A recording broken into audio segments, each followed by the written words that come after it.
The Great Chamber of the Galactic Council on Arethus Prime was built to make lesser species feel small, and it worked perfectly every single time. Ambassador Ilara Vasquez stood at the lowest platform in the room, the one reserved for what the council called provisional species, which was just a polite way of saying species they did not respect. Above her, arranged in rising tiers of crystal and living stone, sat the representatives of the 12 elder civilizations that had ruled the galaxy for thousands of years before humans ever learned to make fire. The ceiling was so high it disappeared into a soft golden mist, and the walls were covered in carvings that told the history of every great species that had ever held power in this part of the universe. Humanity was not in those carvings. Ilara wore a simple dark suit, no medals, no decorations, nothing that would draw attention, and that was the point, because everything about humanity's presence in this chamber had to be calculated, restrained, and poised. Chamber was designed to be forgettable. She held a data tablet and read from it in a calm and steady voice, delivering the annual compliance report that Earth was required to submit under the terms of the Ascension Accords. These accords had been forced upon humanity 140 years ago, shortly after first contact, when the elder species decided that humans were too young and too reckless to be trusted with full membership in galactic civilization. The accords placed limits on everything: how many ships humanity could build, what kind of weapons they could carry, how far from Earth their colonies could spread, and which technologies they were allowed to research. Every year, Ilara stood in this same spot and confirmed that humanity had followed every single rule. Earth confirms full compliance with all 712 provisions of the Ascension Accords, she said, and her voice echoed in the enormous space, but nobody really listened.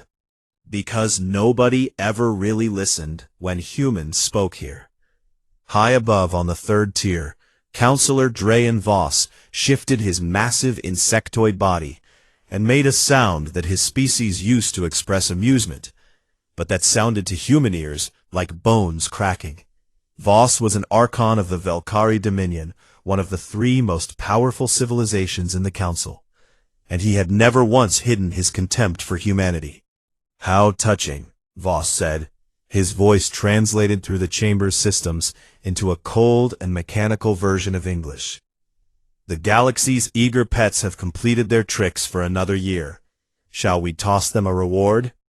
Several other counselors made sounds of amusement, and Ilara felt the heat rise in her chest, but she kept her face perfectly still, because she had been trained for this, and she was very good at her job. She smiled politely and said, "Thank you, Counselor Voss, for your continued interest in humanity's progress," and then stepped back from the platform, and the council moved on to the next item without a second thought. That was how it always went. Ilara walked through the long, curved corridors of Arethus Prime, back to the human delegation's quarters, which were the smallest and most poorly located quarters on the entire station, tucked behind a waste processing facility. Her aide, a young man named Marcus, fell into step beside her, and she could see the anger on his face, because Marcus had not yet learned to hide it the way she had. "One day," Marcus said quietly, "one day they will choke on those words." "Not today," Ilara replied, and she meant it in more ways than one. Inside her quarters, she locked the door and activated the secure communication system that was hidden inside what looked like an ordinary desk lamp, a device so advanced that the Council's own scanning technology could not detect it. She connected to a channel that did not officially exist, transmitted a single coded phrase to a receiver on Earth. "They are still asleep." 8 hours later, and 4 billion kilometers from the nearest known shipping lane, in the cold darkness of the Oort cloud at the edge of Earth's solar system, Admiral Konstantin Zheng stood on the bridge of the TSS Prometheus and watched the message appear on his private screen. He read it and nodded slowly. Around him stretched a command center that would have made the Galactic Council lose their minds if they had known it existed. because according to every report and every scan and every intelligence assessment the Council had ever conducted, humanity possessed a small defensive fleet of approximately 300 outdated patrol ships. The truth was very different. Admiral Zheng commanded 12,000 warships hidden inside hollowed-out asteroids and concealed deep space stations scattered across 40 star systems, each one disguised so carefully that even the Council's best sensors read them as nothing more than dead rock and cosmic noise. The ships themselves were something special. Humanity had not been sitting quietly for 140 years. They had been building and inventing and perfecting technologies that the elder races had either abandoned as impossible or never imagined in the first place. The crown jewels were the fold compression drives, engines that could bend space in ways the Council's top scientists said could not be done. Humanity had not only proven them wrong, but had been using these drives in secret for 6 decades. There were also weapon systems that made the Council's most advanced warships look like toys, sensor arrays that could track a single ship across half the galaxy, and communication networks that operated on principles so different from standard galactic technology that the Council could not even detect the signals. All of this had been developed under a doctrine called the Quiet Protocol. The Quiet Protocol was not just a military strategy, it was a philosophy, a way of life that had been passed down through generations of human leaders since the early days of first contact. The idea was simple, but it required incredible discipline. Humanity would play small, they would act weak, they would accept every insult and follow every unfair rule. And they would do this not because they were weak, but because they understood something that the elder races had forgotten. Power revealed too early is power wasted.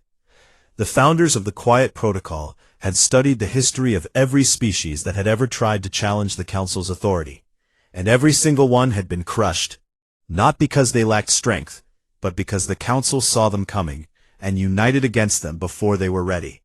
Humanity would not make that mistake, so they smiled and nodded and filed their compliance reports. Drayan Voss called them pets, and all the while they built their hidden fleet and sharpened their secret weapons and waited.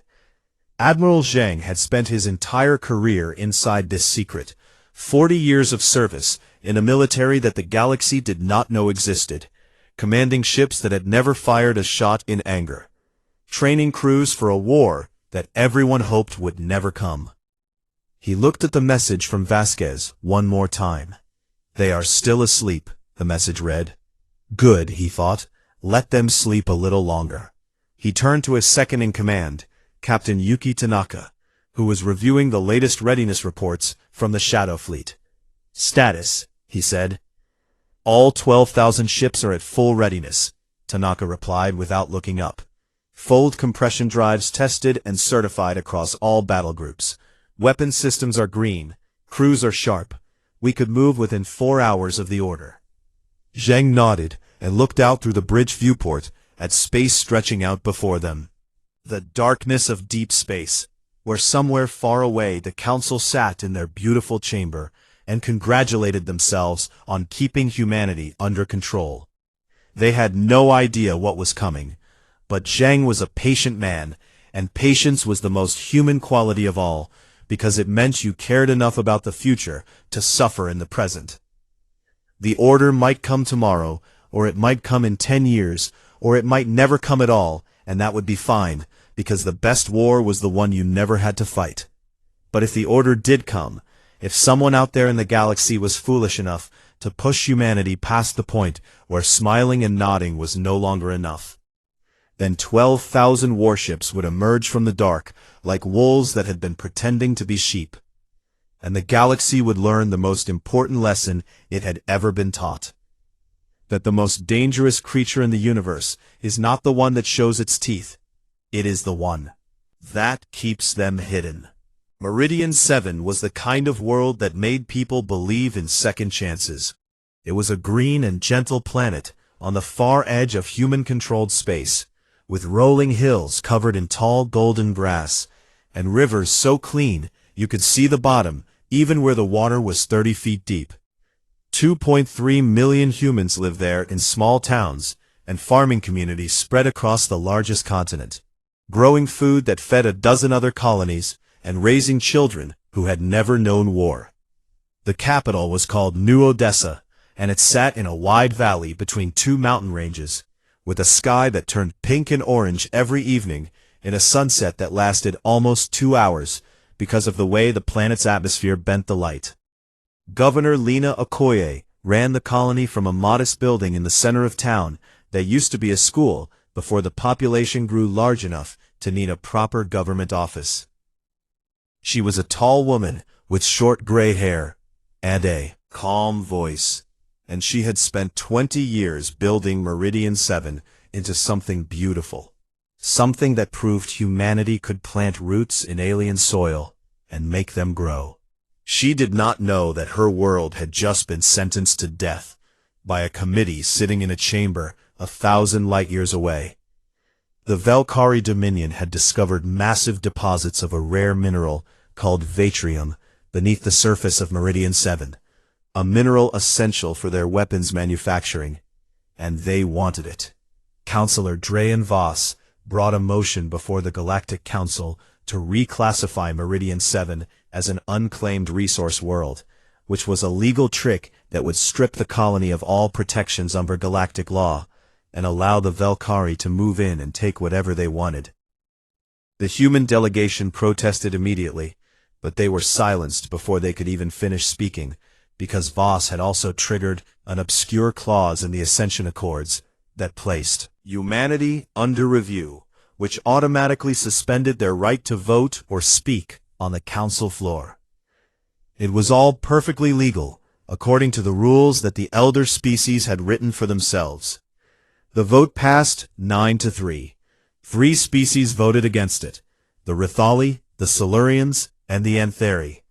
But their objections were noted and ignored, and within 2 days a Valkyrie fleet of 60 warships entered the Meridian 7 system, carrying what they called a relocation force. They broadcast a message to the surface, telling all human inhabitants they had 30 standard hours to board transport ships and leave the planet forever.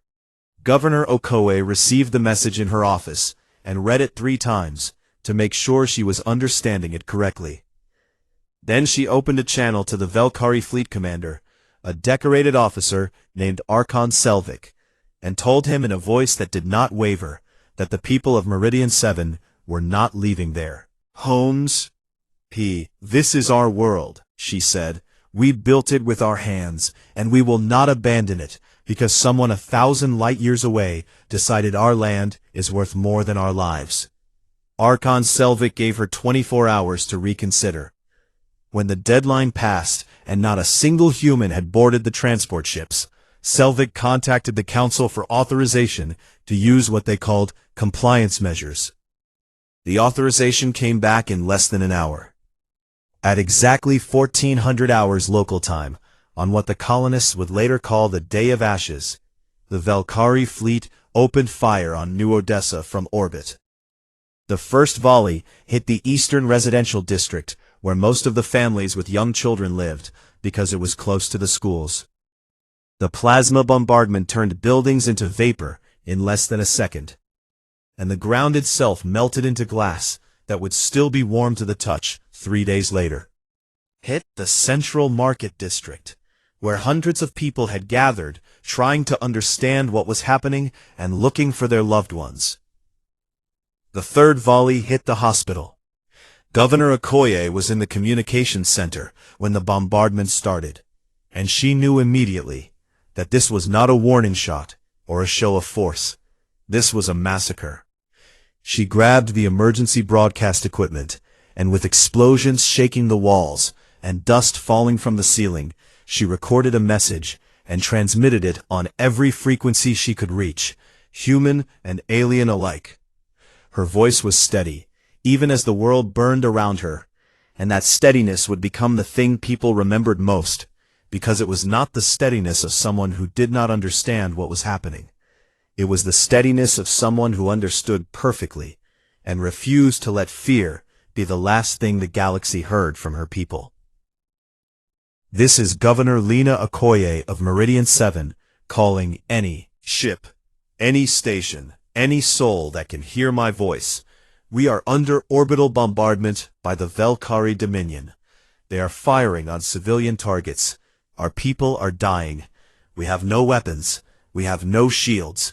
We have nothing but ourselves, and they are killing us anyway.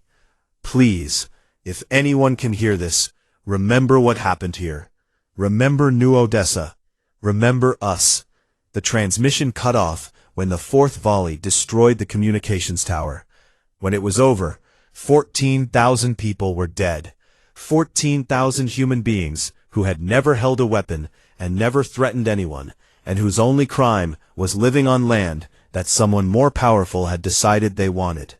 The news reached Earth 16 hours later, when a merchant ship passing through the system picked up fragments of Okoye's distress signal and relayed it to the nearest military outpost. Within an hour, it was everywhere. Every screen on every world in human space played the recording of Governor Okoye's final message, and people stood in the streets and in their homes and listened. And something broke inside them, something that had been holding together for a very long time. The Galactic Council released an official statement 48 hours after the massacre, calling it an unfortunate escalation resulting from the refusal of human colonists to comply with the lawful reallocation order. And they formally censured humanity for provoking resistance against authorized council operations. They blamed the dead for dying. On Earth, the United Terran Parliament called an emergency session in the Great Hall in Geneva, and every single representative attended, all 812 of them, and the galleries were packed with citizens who had waited in line for hours in the rain to be there. The Speaker of Parliament, a 70-year-old woman named Ingrid Holm, stood at the podium, and she did not make a speech, file, and began to read names. She read the name of every confirmed dead from the bombardment of New Odessa, all 14,000 of them, one by one, and she did not rush, and she did not skip anyone, because every single person deserved to be heard in this chamber at least once. It took 11 hours.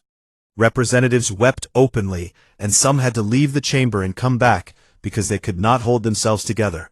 And Ingrid Holm's voice cracked many times, but she never stopped.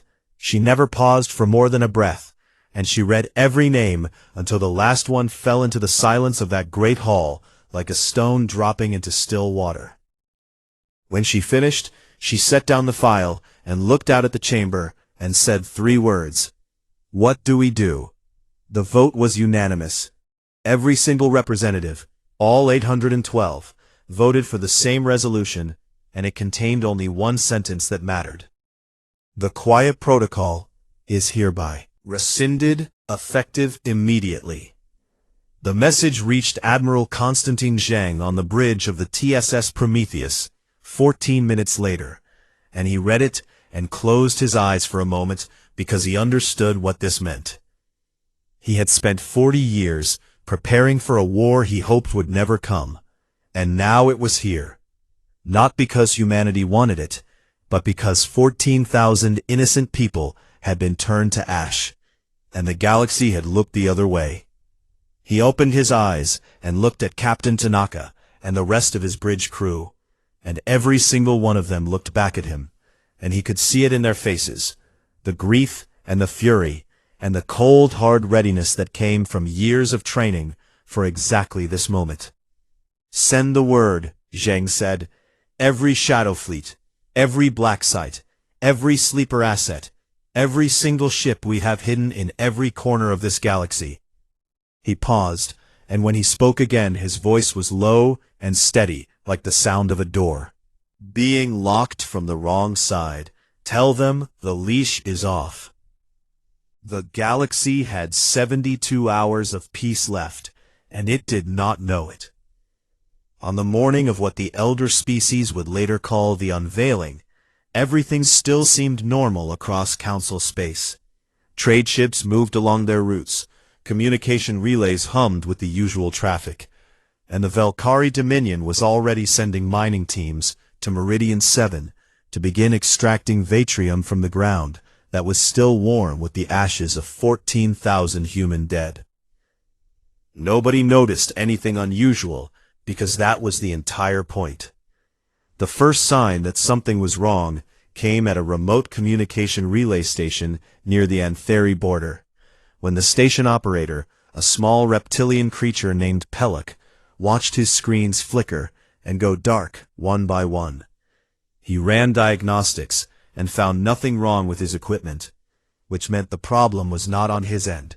It was the relays themselves, the massive orbital platforms that carried faster-than-light signals across Council space, and they were going offline. Not failing, not malfunctioning, they were being turned off.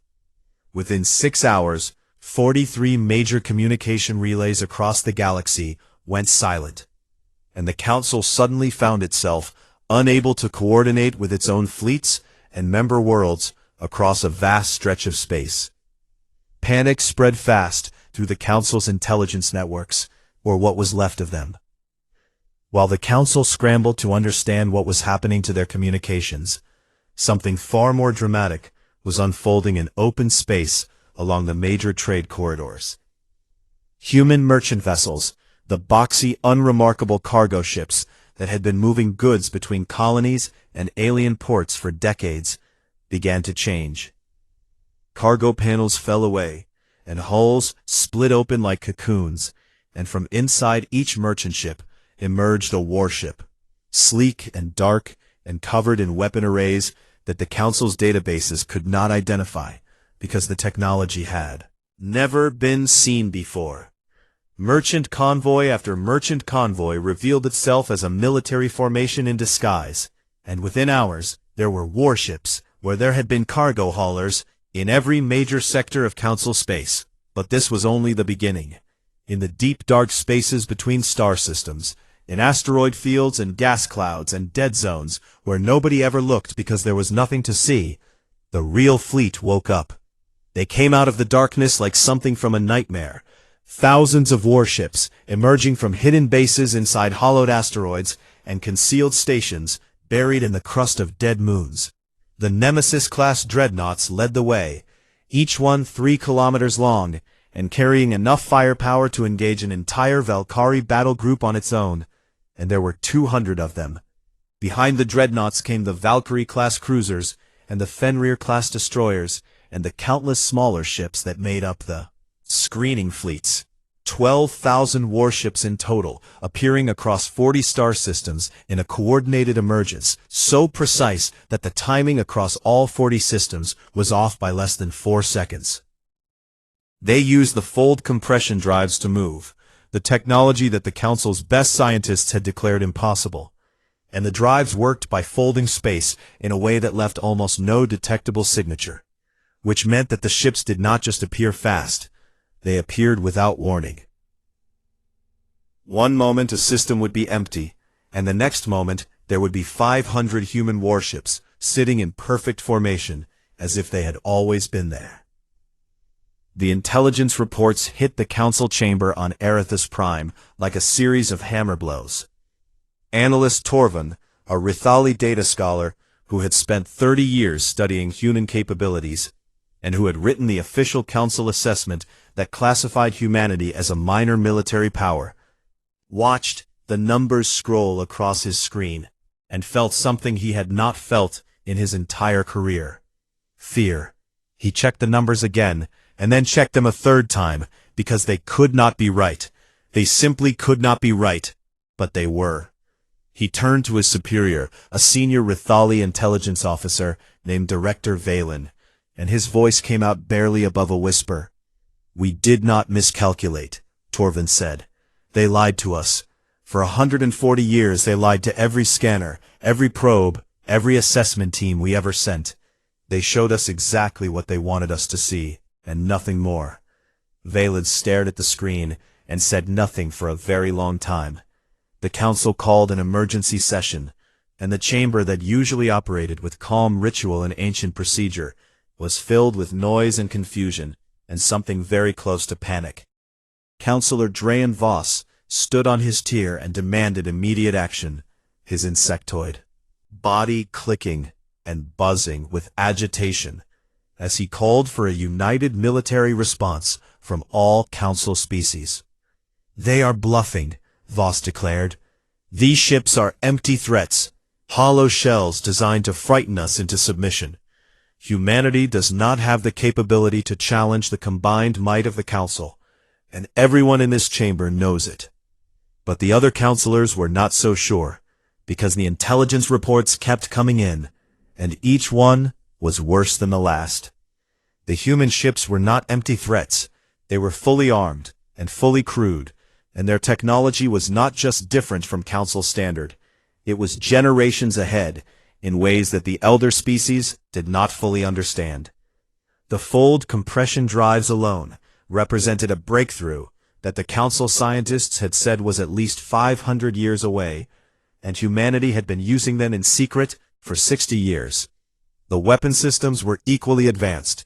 Energy weapons, operated on principles the Council had never seen.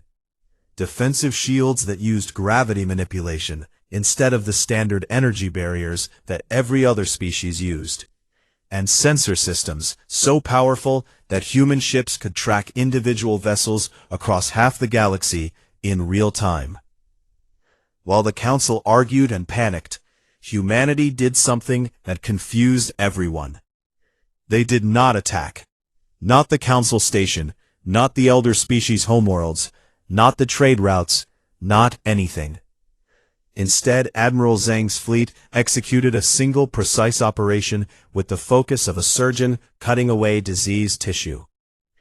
Every human warship that was not needed for defensive positions converged on one location, the Valkyrie home system. They arrived in waves, hundreds of ships at a time folding into the system, and taking up positions in a perfect sphere around the entire star system. An unbroken wall of warships that sealed every approach and every exit. Naval blockade.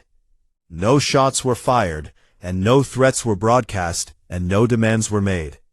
The ships simply appeared and waited in silence, and that silence was somehow more terrifying than any weapon, because it meant that humanity was not acting out of rage or panic.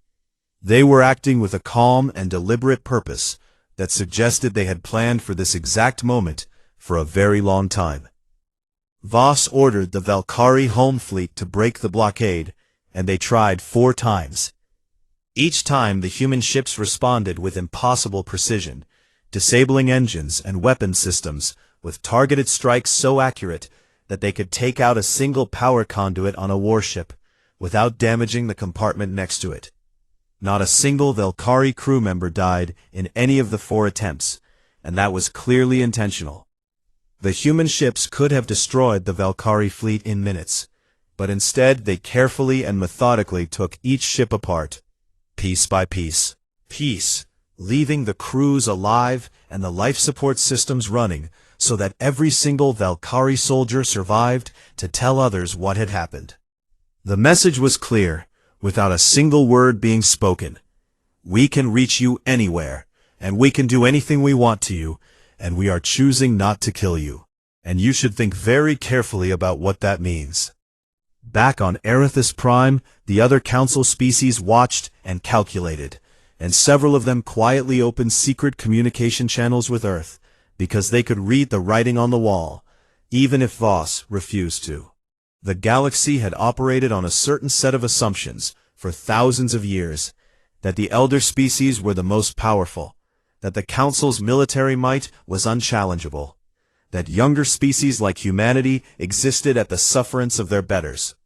In 72 hours, every single one of those assumptions had been destroyed, and the universe would never look the same again.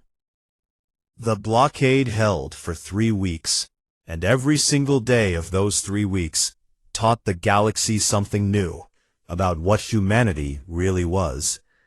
Inside the Valkyrie home system, 4 billion citizens looked up at their skies and saw the faint lights of human warships hanging in orbit like a crown of cold stars, and they waited for the fire to come down, because that was what powerful species did when they had someone trapped. That was what the Velkari themselves had done to Meridian 7. But the fire never came. Instead, the human fleet simply sat there, silent and patient, and allowed civilian ships to pass through the blockade freely. As long as they carried no weapons and no military personnel, food shipments were permitted, medical supplies were permitted, personal transports carrying families who wanted to leave were permitted, and escorted safely to the edge of the system. Only warships were stopped. This confused the Velkari, because their entire strategy depended on crushing their enemies and making an example of them. Understanding of power was based on a simple idea. If you have the ability to destroy your enemy, you destroy them. And anything less than destruction was weakness. Humanity clearly had the ability to destroy them, and yet chose not to. And the Velkari could not figure out the strategy behind the choice, because they kept looking for the trick when there was no trick at all. Counselor Drayan Voss spent those 3 weeks in a state of increasing fury and desperation, sending message after message to the other council species, demanding a joint military response. But one by one, his allies fell away. The Rethali were the first to publicly break from the council majority, when their senior diplomat, a graceful silver-skinned being named Envoy Salith, stood before the remains of the council and announced that her people would no longer support the actions taken against humanity. "We watched a civilization commit mass murder against defenseless civilians," Salith said. "This council blamed the victims. I will not pretend that what followed is a surprise, because we earned this, and we should have the courage to say so." The Silurians followed the next day, and then the Antheri, and within 2 weeks, 5 of the 12 council species had formally withdrawn their support from the existing power structure. The old alliance was cracking apart, and Voss could see it happening, but could not stop it. On the 21st day of the blockade, Ambassador Elara Vasquez returned to the council chamber on Arithis Prime, but she did not go to the low platform where humanity's minor delegation had always stood. Instead, she walked across the polished floor to the center of the chamber, the speaking position reserved exclusively for the founding species, the 3 oldest civilizations that had created the council millennia ago. Guards moved to stop her, but then hesitated, because everyone in the room had seen the intelligence reports, and everyone knew what human ships were capable of, and nobody wanted to be the one to start something. Vasquez stepped onto the center platform, and the chamber fell absolutely silent. She looked up at the tiers of representatives above her, and when she spoke, her voice was calm and clear, and carried to every corner of that enormous room. 140 years ago you gave us rules, and we followed them. You gave us restrictions, and we accepted them. You gave us a seat at the bottom of this chamber, and we sat in it without complaint, because we believed that patience and good faith would eventually earn us the respect that every thinking being deserves. She paused, and looked directly at the empty tier where Voss usually sat, because Voss was trapped in his own system behind a wall of human warships. "We were wrong," she continued. "Not about the value of patience, but about the audience. We were performing for people who were never going to see us as equals, no matter how long we waited, and how perfectly we behaved." She laid out humanity's terms, and she did not frame them as requests, or proposals, or suggestions for discussion. She stated them as declarations. First, immediate and permanent withdrawal of all Velkari forces and personnel from Meridian 7. Second, full financial reparations to the families of every person killed in the bombardment, funded by the Velkari Dominion and guaranteed by the Council. Third, the complete restructuring of the Ascension Accords, replacing the current system of species classification with a framework based on equal representation. Fourth, the Velkari military commanders responsible for ordering the bombardment of New Ordessa, including Archon Selvik, to be surrendered to an independent tribunal for trial. The chamber erupted in noise as representatives argued and shouted, and several species demanded to know by what authority humanity made such demands. Noise to die down, and then she sent something that silenced the room more completely than any weapon could have. We could have done what you did to us. We had the power to glass your worlds before you ever knew our names. We had warships hiding in your systems, and agents sitting in your offices, and technology you cannot even detect, let alone defend against. We could have ended every civilization in this room, and there is nothing any of you could have done to stop us. She let that sit in the silence for a moment. We chose not to. For 140 years, we chose restraint and patience and peace, even when you spat on us and called us pets and treated us like something you scraped off your boots. That restraint was a gift, and you answered it with the blood of our children. Her voice hardened. You will not receive that gift again. The silence that followed was the loudest thing that chamber had ever contained. 36 hours later, Counselor Voss made his final move. Deep beneath the surface of the Valkyrie homeworld there was a weapon that almost nobody knew about. A planet-killer device that the Valkyrie had built in secret centuries ago. A weapon designed to crack a world open like an egg by destabilizing its core. Voss activated it and aimed it at Korvath 3, a human staging world where 200,000 military personnel were based. He sent a message to Admiral Zeng, telling him that if the blockade was not lifted within 1 hour, the weapon would fire and 200,000 humans would die. It was a desperate gamble from a desperate leader, and it might have worked against a lesser opponent. But Voss did not understand what he was dealing with. Humanity's sensor networks had detected the planet-killer weapon 3 years ago during a routine deep scan, and they had been monitoring it ever since. And they had a plan for it. Everything. Admiral Zhang received the threat and did not flinch. He gave a single order. 11 seconds later, it was over. In those 11 seconds, a coordinated strike involving 37 warships simultaneously disabled the planet-killer weapon, destroyed its power systems, severed its command links, neutralized the 6 defensive platforms protecting it, and captured the command bunker where Voss was hiding. 11 seconds from the order to completion. The galaxy watched the timestamp on the tactical recordings, and something fundamental shifted in how every species understood the balance of power, because 11 seconds was not a battle, it was a demonstration, and the message was impossible to misunderstand. Voss was taken alive and unharmed because humanity wanted him alive, not out of mercy, but because dead tyrants become martyrs, and living tyrants face justice. On Earth, the aftermath was not what the galaxy expected. Protests in every major city. But the protesters were not calling for peace. They were calling for vengeance, demanding that humanity use its newly revealed power to punish not just the Valkyrie, but every species that had voted to condemn Meridian 7. The anger was real, and it was deep, and it would have been so easy to give in to it. President Adora Namdi addressed the world from the steps of the Parliament building in Geneva, and the crowd that had gathered was vast and furious, and she stood before them and said what needed to be said, even though it was not what they wanted to hear. I understand your anger, because I share it.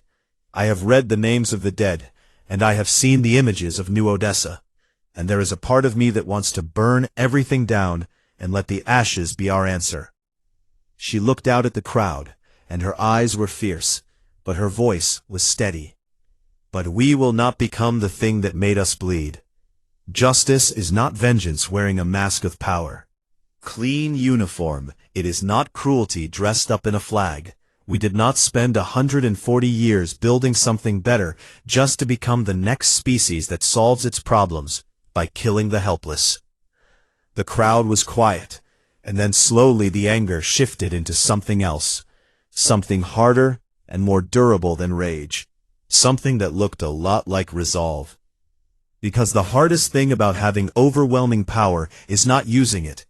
It is choosing every single day not to become the monster that you have every right and every ability to be. And that choice, made over and over again in the face of grief and fury and 14,000 names carved into the memory of a species, was the most human thing of all. 6 months after the bombardment of New Odessa, the galaxy looked like a different place, and in many ways, it was.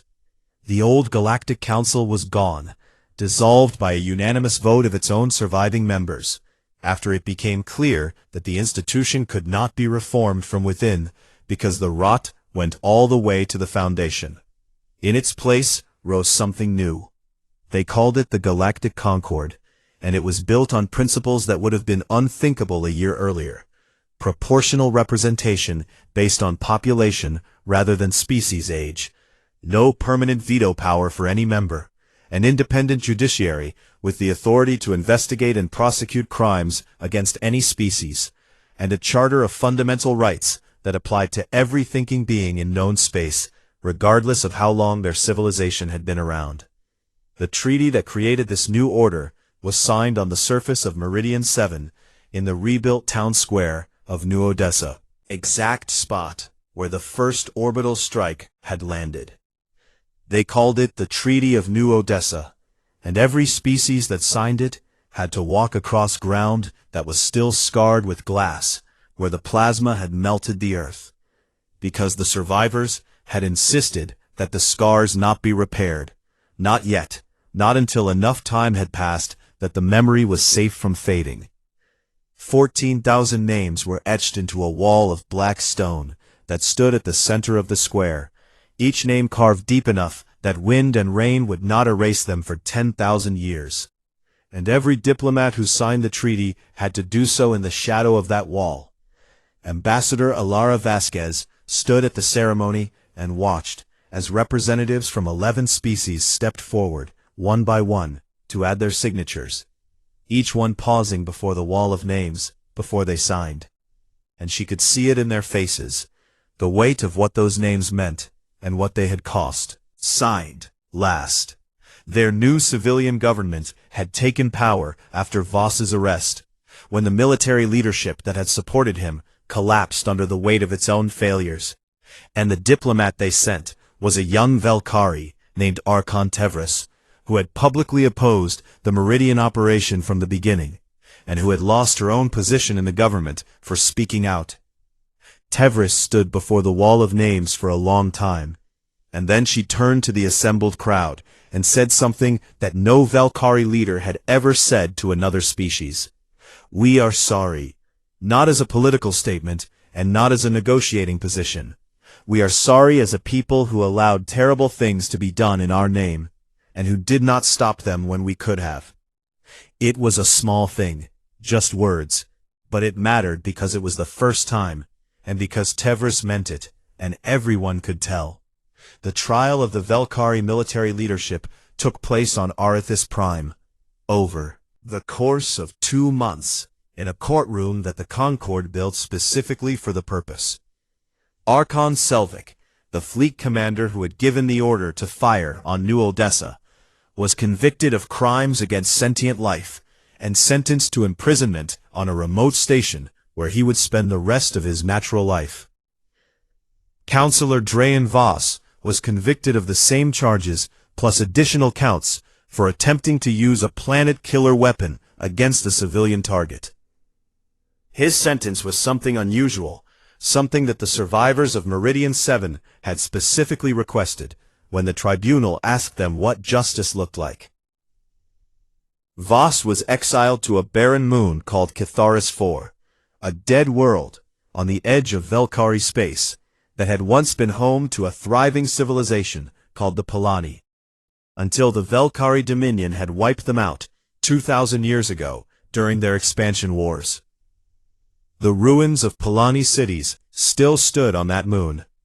Empty streets, broken towers, and the faded remains of a culture that had been erased because it was in the way, and Voss would spend the rest of his life walking among those ruins with nothing but the ghosts of another people his species had destroyed for company. The survivors said it was important that Voss understand what extinction looked like up close, not as a number in a report, but as silence in a place where there used to be voices. After the treaty was signed and the trials were finished, the Galactic Concord needed a leader, someone to serve as first speaker and guide the new institution through its early days, and everyone agreed that the position should go to Ambassador Vasquez. She turned it down. The offer came during a private meeting with representatives from 7 species, and when they made the case for why she was the obvious choice, Vasquez listened patiently and then shook her head. "We did not do this to rule," she told them. "We did not reveal our fleet and our technology and our strength because we wanted to sit at the top of a new hierarchy. We did it because 14,000 of our people were murdered, and the old system looked at their bodies and blamed them for dying." She recommended Envoy Salith, the Rithali diplomat, who had been the first to break from the council and speak out against the Meridian massacre. And after some discussion, the other species agreed. When reporters asked Vasquez why she had given away the most powerful position in the galaxy, she smiled in that quiet way she had and said, "Because someone needs to prove that power and wisdom are not the same thing, and that the species with the biggest fleet is not always the best choice to lead." Admiral Constantin Zheng returned the Shadow Fleet to reserve status 1 month after the treaty was signed. The 12,000 warships that had terrified the galaxy pulled back from their positions and returned to their hidden bases and concealed stations, not decommissioned, but not active either, sleeping again, but this time with the galaxy knowing they were there. It was a different kind of deterrence, not the hidden threat of the Quiet Protocol, but an open promise that humanity's strength would be there if it was needed, and would stay quiet if it was not. Zhang himself requested a leave of absence from active duty, the first time in 40 years. And he used it to travel to Meridian 7. He arrived on a transport shuttle with no escort and no ceremony, and he walked through the rebuilt streets of New Odessa until he reached the memorial wall. He stood there alone for a long time, reading names, 14,000 of them, each one a person who had woken up on their last morning and eaten breakfast and kissed their families and gone about their day with no idea that the sky was about to fall. He reached into his pocket and took out a small metal badge, the emergency signal badge that Governor Lena Okoye had worn when she made her final broadcast, recovered from the ruins of the communication center and preserved by the survivors who had found it in the ash. Zheng placed the badge at the base of the wall and stood at attention and saluted, not a quick formal gesture, but a slow and deliberate one that he held for a long time, because Okoye had earned it, and because some debts can only be paid with respect. Then he turned and walked away and did not look back, because looking back was not the same as remembering, and he would remember for the rest of his life. On a world called Seythari Prime, far from Earth, and far from Meridian 7, in a classroom filled with young students of 6 different species, a girl named Kiri opened her history text to a new chapter. Kiri was Velkari, 12 years old, with the same insectoid features as Counselor Voss, but with the wide, curious eyes of someone who had not yet learned to see the universe as a place divided into the powerful and the powerless. The chapter was about humanity, and it covered everything from first contact to the Quiet Protocol to the Meridian Crisis. And Kiri read it all with growing amazement, because she had grown up hearing that humans were a minor species, insignificant and weak. And this story was about something completely different. When she finished, she raised her hand and asked her professor a question that would stay with both of them for the rest of their lives. "If humans were always this powerful," Kiri said, "if they had these ships and these weapons and this technology the whole time, why did they pretend to be weak for so long? Why did they let us treat them like that?" The professor was an old Velkari academic named Torek, who had lived through the crisis, and who carried the shame of his species like a weight on his shoulders that never got lighter. He was quiet for a moment, and when he answered, his voice was gentle, because the truth deserved to be. delivered gently to someone young enough to still be changed by it. Because they wanted to be kind, he said. They came into the galaxy hoping that if they were patient and respectful and peaceful, the other species would eventually treat them the same way. They believed in the goodness of others, and they were willing to wait a very long time to be proven right. He paused and looked at Kiri, and at all the young faces in his classroom, the future of a galaxy that had been given a second chance it did not entirely deserve. And we taught them that kindness alone was not enough. Kiri thought about this for a long time, and then she wrote something in the margin of her textbook, a note to herself, a promise that she would carry forward into whatever future she built. Be the reason they believe in kindness again. Far away across the galaxy, carved into the stone above the entrance to the Galactic Concord Chamber on Arthas Prime, was a line of text, in a human language that every species had learned to read. It said what humanity had always wanted to say, and what the galaxy had finally learned to hear. We came in peace, and we meant it. Do not make us prove what else we are capable of. And for the first time in a very long time, the galaxy listened.